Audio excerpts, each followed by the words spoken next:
Florida Governor Rick Scott pulling a state prosecutor from several high-profile cases for her refusal to pursue the death penalty.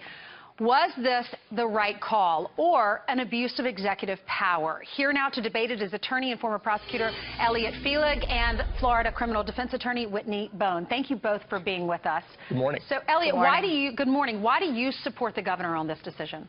Well, let's be clear. Rick Scott ran for governor in 2010 as a staunch supporter of the death penalty. He was elected, then re-elected in 2014 as a staunch supporter of the death penalty. By contrast, Ms. Ayala concealed her position on the death penalty, implied during her campaign she would approach these cases with an open mind on a case-by-case basis. Imagine how people would feel if a prosecutor decided after being elected, I'm not going to pursue domestic violence cases or I'm not going to prosecute child molesters. We would all consider that inappropriate. Well, thankfully, a mechanism exists where a governor can legally take away cases when a prosecutor isn't going to enforce the law.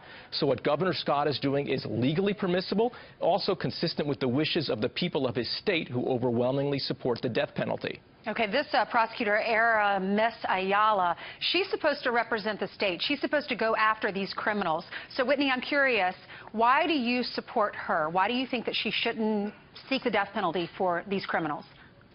It's not that I think that she shouldn't pursue the death penalty for these criminals. But you're supporting her, right? The issue here, though, I support the fact that Rick Scott has made the wrong decision here. I support the fact that she has the right to use her prosecutorial discretion to make decisions regarding whether or not she pursues the death penalty. I disagree with the way she's handled this in terms of coming out and saying, I'm not going to pursue the death penalty in any case at all. That is not appropriate. I do not agree with that. Okay. However, what Rick Scott is doing is setting a bad precedent because he's interfering with her independent discretion as a prosecutor, and she was elected by the people here in Orange and Osceola counties here in Florida.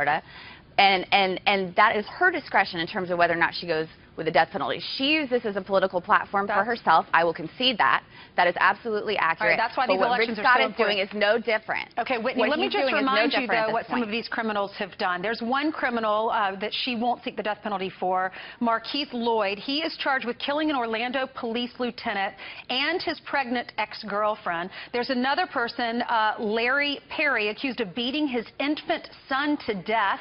There's Juan Rosario, charged with beating his 83-year-old neighbor to death and setting her house on fire.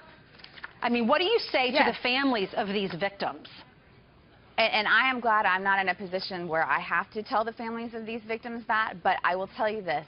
What Aramis has done is that she has come out in a way and said, I'm not going to seek the death penalty in any case. I have no problem with her using her discretion, however, on a case-by-case basis.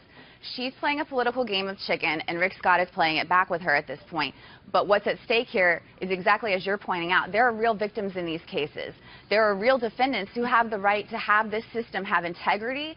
And there's the public here in Orange and Osceola counties, where I've practiced as a criminal defense attorney for 13 years, who have the right to have trust and faith in their publicly elected official. Elliot, real quickly, so that's the real issue here. Okay, let's get Elliot in. People of good conscience can disagree on the death penalty, but the way to change the law is through the democratic process, by lobbying, by voting. But to conceal your position from the voters, as this prosecutor has done, it isn't courageous, it's just dishonest.